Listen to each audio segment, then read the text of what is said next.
And on the consumer side, that's the business side. On the consumer side, of course, the supply of information through programs like Good Guide and People for Earth as it evolves is the flip side of the benefits of this world, Web 2.0 world, open source world, information-rich world in which both business and consumers can benefit. And finally, I add to Paul's tour de force commentaries on capital markets. We know, I would add to his identification of various studies, the financial crisis in some sense has been a litmus test for the notion that sustainability practices pay. And the early results, I think Paul did not mention these, but certainly studies I've seen, is that we have seen in those high-performing sustainability companies a level of resilience, agility that has not been witnessed in those companies that have either resisted or underestimated the benefits of engagement in the sustainability agenda, including sustainable products. And we can, through follow-up, we can provide listeners to this webinar with those resources. They're very convincing. Great. Thank you. Well, thank you, Alan. We have another question here, and this is for Paul.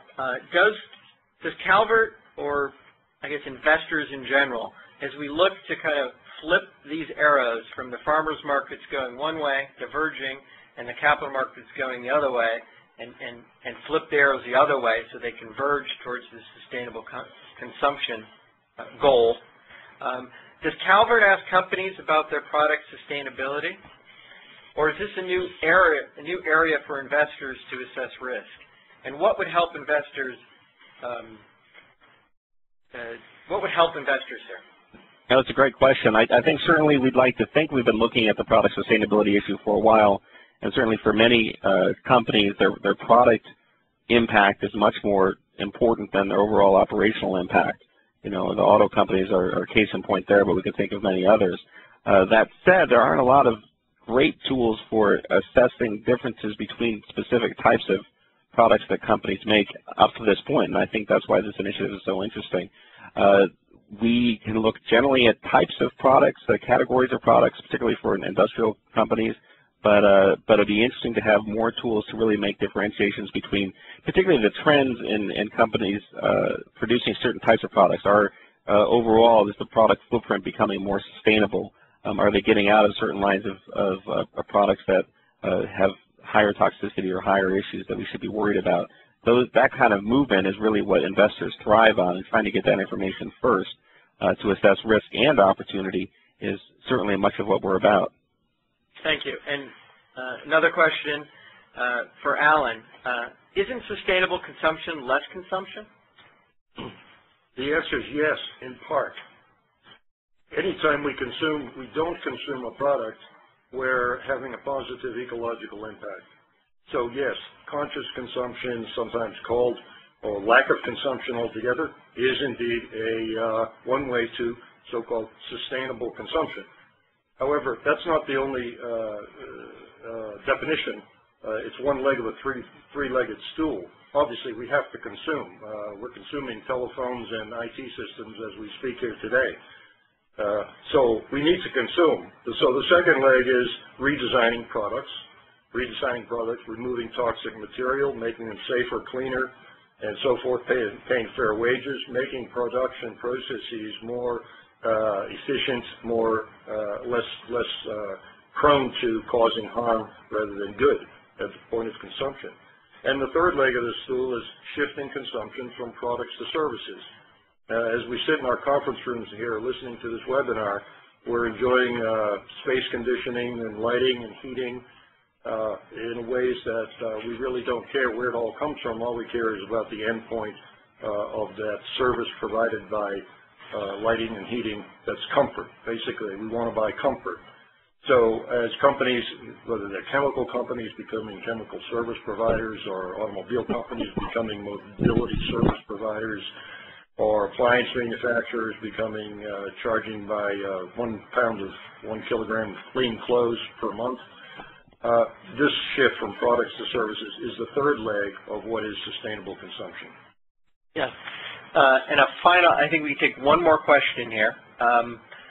And this is, again, for Alan, and maybe, Paul, you could take it from investor perspective as we kind of look ahead and see this vision of the need to converge the farmers markets and the capital markets and to bring transparency, simplicity, accountability, and traceability to both markets. How do you see the world in 2015? If you look forward, what are some of the key developments you see on the horizon? And any comments on that? I guess Alan from a consumer NGO perspective, and Paul from a investor perspective. Crystal balling, of course, is always dangerous business. The good news is you can't be proven wrong until 2015 arrives. So I'll take my shot at it.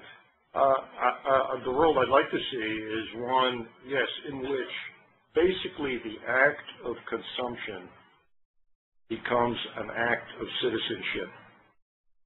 An act of consumption becomes an act of citizenship.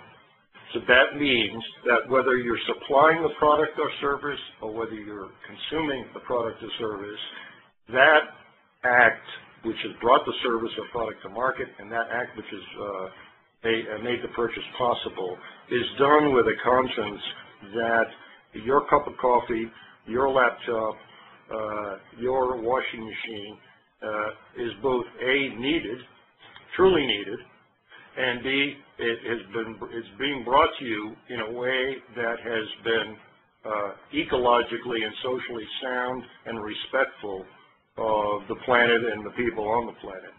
So that's my big dream, that consumption becomes closely and inseparably coupled with citizenship, and I challenge business as well as challenge consumers to strive for exactly that outcome. Thank you. Paul? Yeah, I think one of the things that I'm excited to watch is the growth on the consumer side and how it actually impacts investments. Up to this point, it's been hard to make the case that consumers will pay a lot more for more sustainable products, and so when we assess a company's potential stock or financial performance, there's only so much that we can increase sales based on new product development. And what I'm hoping to see is with a real consumer revolution that we see entire new sectors born, kings made in certain industries, and a whole changing of the landscape and where we see which companies are, the top 100 companies by revenues, simply because better companies will make better products, more sustainable products, and the consumers will back that up. And I would say up to this point, I think the CSR, or corporate social responsibility agenda, has been set by the investors and to some degree by the people working in the companies themselves that are really turned on to this. I think the next stage of the transformation will really need to be led by consumers, and we're waiting for that. Right. Well, we've just about reached the end of the hour here. I want to thank everyone from attending in the 15 so countries that are on the phone today. I want to invite everyone to join us and participate in the People for Earth program through www.people4earth.org, and to underscore that this is a community-driven, community-owned process, that we have a commitment to our members, our commitment to businesses and stakeholders to be transparent and to engage stakeholders in this transition to a more sustainable world. And we need everyone's help, and we invite you to join in on us. Final comment is on November 18th, we'll have part 2 of this, Moving Markets, the Sustainable Products Revolution webinar. It'll be 10 to 11 a.m. Please feel free to invite your friends and colleagues. Finally, we'll be sending information to all the attendees.